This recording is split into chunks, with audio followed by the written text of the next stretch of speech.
બજેટમાં SC, ST અને OBC નિગમોમાં નાણાંની ફાળવણીને લઈને કોંગ્રેસે વિરોધ કર્યો. અમિત ચાવડા અને શૈલેષ પરમારે નાણાંની ફાળવણી અને વપરાશ સામે સવાલો કર્યા. બજેટમાં ફાળવાયેલી મોટાભાગની રકમ વપરાયેલી રહી જતી હોવાનો કોંગ્રેસે દાવો કર્યો છે. ત્યારે વસ્તીના પ્રમાણમાં સરકાર નહિવત રકમ ફાળવતી હોવાનો કોંગ્રેસે આરોપ લગાવ્યો.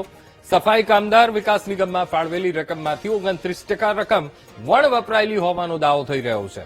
તો પછાત વર્ગ વિકાસ નિગમમાં 89 કરોડ ફાળવાયા, પણ 58% રકમ ન વપરાઈ. ગોપાલ વિકાસ નિગમ, જેમાં 50% રકમ વપરાયેલી રહી. વિધાનસભામાં કોંગ્રેસના સભ્યોએ પૂછેલા પ્રશ્નોના મંત્રી મનીષા વકીલે જવાબો આપ્યા. નિગમોને ફાળવેલી રકમ ક્યારેક વપરાયેલી રહે છે. ડોક્યુમેન્ટ સહિતની અપૂરતી માહિતીના લીધે સહાય મળી નથી શકતી. એક તો વસ્તીના પ્રમાણમાં ખૂબ ઓછું બજેટ ફાળવવામાં આવે છે, એની સામે વર્ષોથી અમે લડાઈ લડીએ છીએ. તેમ છતાં ફરી એકવાર આ જવાબમાં જોવા મળ્યું કે વસ્તીના પ્રમાણમાં નહિવત બજેટ ફાળવે છે. અને બીજી બાજુ જે બજેટ ફાળવે છે એમાંથી પણ મોટા ભાગની રકમ વપરાયેલી રહે છે, એટલે કે ખર્ચ કરવામાં નથી આવતી. અહીંયા જે આંકડા છે કે ગુજરાતનો સૌથી ગરીબ કહી શકાય એવો સફાઈ કામદાર વર્ગ, એના ઉત્કર્ષ માટે સફાઈ કામદાર વિકાસ નિગમ છે. ખાલી એક જ વર્ષની વાત કરીએ, 24-25નું વર્ષ જે પૂરું થઈ ગયું છે હિસાબી વર્ષ, એના આંકડા જોઈએ તો એમાં ફાળવેલી રકમ 76.50 કરોડ હતી. એમાંથી 28% રકમ વપરાયેલી રહી.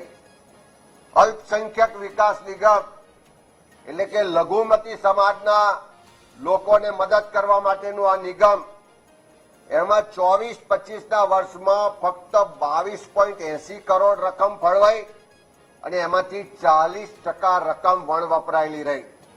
પછાત વર્ગ વિકાસ નિગમ, એમાં 41 કરોડ ફાળવવામાં આવ્યા હતા, એમાંથી 35% રકમ વપરાયેલી રહી. આ સરકારનો ચહેરો ખુલ્લો પડી ગયો છે કે એસસી, એસટી, ઓબીસી માઇનોરિટી વિરુદ્ધની એમની માનસિકતા છતી થાય છે. અને એના માટે જયારે કોંગ્રેસ પાર્ટી અવાજ ઉઠાવે, આ સમાજને ભેદભાવ, અન્યાય અને એના ન્યાય માટેની વાત કરે, તો એનો જવાબ આપવામાં નથી આવતો. કોંગ્રેસના સભ્યોની વાત સાંભળવામાં નથી આવતી અને ઉડાવ જવાબો આપવામાં આવે છે. એની વિરુદ્ધમાં આજે અમે વોકઆઉટ કર્યો છે. ફરી સરકારને કહીએ છીએ કે આ ભેદભાવ ને અન્યાય બંધ કરો અને ગુજરાતમાં જે લોકોના પ્રતિનિધિઓ ચૂંટાઈને અહીંયા આવ્યા છે, એ ભારતીય જનતા પાર્ટીના બધા જ નેતાઓ, મુખ્યમંત્રીથી લઈને ધારાસભ્યો, જેના વિસ્તારમાં બહુમતી વસ્તી એસસી, એસટી, ઓબીસી માઇનોરિટી સમાજની છે. શરમ તો ત્યારે આવે કે એક પણ ભાજપનો ધારાસભ્ય આ સમાજના હક અધિકારની વાત માટે બોલવા ઉભો ના થયો.